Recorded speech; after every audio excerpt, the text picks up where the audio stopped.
তো hello guys, চলে এলাম নতুন আরো একটা ভিডিও নিয়ে। তো সকালবেলা দোকান যেয়ে দেখি তো ভাইয়ের হায়াবুসাটা পুরো গুরুতর আহত, তাই ডক্টর ঘরের দিয়ে রওনা দিয়ে দিলাম। তো বেশি কিছু হয়নি, শুধু একটু জ্বর হয়ে গেছে। তো তারপর ডাক্তার ঘরে পৌঁছে যেয়ে বললাম, বলছি কাকু আমি ইউটিউবার, তো আমার 10 মিনিটের মধ্যে হয়ে যাবে তো? তুই খেপাচোদা আছিস নাকি? সে পরশু দিন দেখা করবে। মারা আমার কোথাও সম্মান নাই।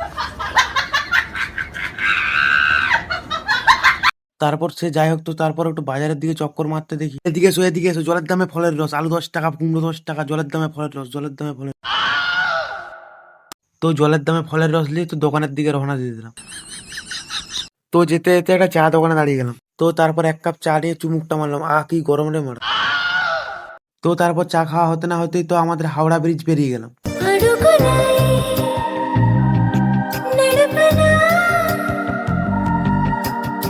তো গাইস, তারপর দোকানে পৌঁছে আজকের ব্লগটা শেষ করে দিলাম। তো হায়াবুসাটাকে আনতে যাও, তো পরের ভিডিও দেখতে পাবে। Bye bye.